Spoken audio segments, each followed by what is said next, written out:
اعوذ باللہ من الشیطان الرجیم، بسم اللہ الرحمن الرحیم۔ السلام علیکم دوستو۔ ابلیس اور حضرت موسیٰ علیہ السلام کی ملاقات۔ احادیث کی مشہور کتاب جامع الصغیر کی شرح فیض القدیر میں یہ روایت منقول ہے کہ ایک مرتبہ شیطان نے حضرت سیدنا موسیٰ علیہ السلام کو اپنے رب عز و جل کی بارگاہ میں سفارشی بنایا کہ وہ اس کی توبہ قبول فرما لے۔ حضرت سیدنا موسیٰ علیہ السلام نے اللہ عز و جل کی بارگاہ میں سفارش کی تو اللہ عز و جل نے ارشاد فرمایا، اے موسیٰ علیہ السلام، اگر یہ آدم علیہ السلام کی قبر کو سجدہ کر لے تو میں اس کی توبہ قبول کر لوں گا۔ حضرت سیدنا موسیٰ علیہ السلام نے شیطان کو یہ بات بتائی تو اس پر مردود شیطان نے غصے کی حالت میں کہا، جب میں نے ان کی زندگی میں انہیں سجدہ نہیں کیا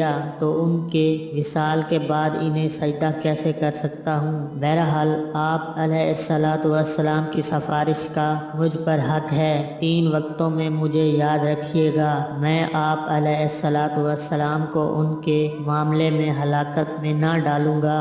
جب آپ علیہ السلام غضبناک ہوں تو مجھے یاد رکھیے، کیونکہ میں آپ علیہ السلام کے جسم میں خون کی طرح رواں ہوں۔ جب آپ علیہ السلام کسی لشکر کا سامنا کریں تو مجھے یاد رکھیں، کیونکہ اس وقت میں آدمی کو اس کی بیوی، بچے اور گھر والے یاد دلاتا ہوں تاکہ وہ وہاں سے بھاگ جائے۔ اور تیسرے نمبر پر جب آپ علیہ السلام کسی اجنبی عورت کے پاس بیٹھیں تو مجھے یاد رکھیں، کیونکہ اس وقت میں اس کی طرف آپ کا اور آپ کی طرف اس کا قاصد ہوتا ہوں۔ ذہن میں رہے کہ پچھلی امتوں میں سجدہ تعظیمی جائز تھا۔ سجدہ 2 قسم کا ہوتا ہے، ایک سجدہ تعظیمی اور دوسرا سجدہ بندگی۔ سجدہ بندگی صرف اللہ عز و جل کے لیے جائز ہے، اللہ کے سوا کسی اور کو سجدہ بندگی کرنا شرک ہے۔ اور سجدہ تعظیمی پچھلی شریعتوں میں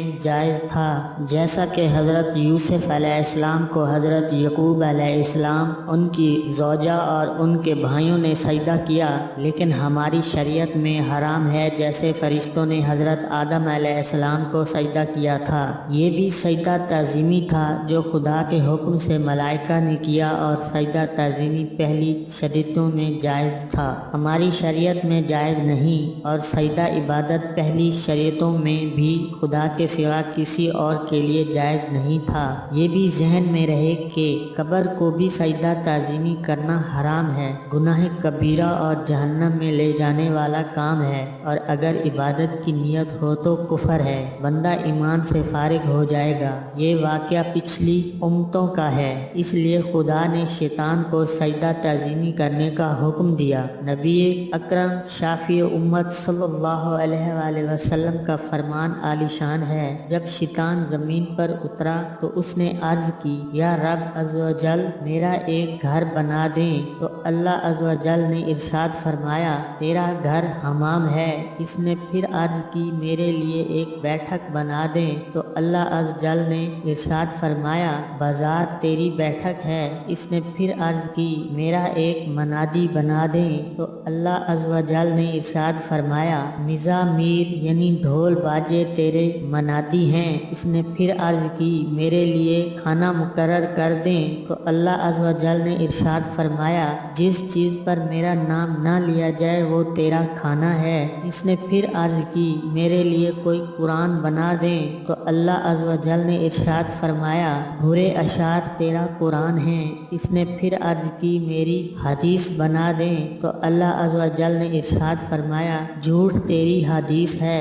اس نے پھر عرض کی، میرے لیے شکاری جال بنا دیں۔ تو اللہ عز و جل نے ارشاد فرمایا، عورتیں تیرا جال ہیں۔ اللہ تعالی ہم کو شیطان مردود کی مکاریوں سے پناہ دے، آمین۔ اگلی ویڈیو تک کے لیے اللہ حافظ، والسلام۔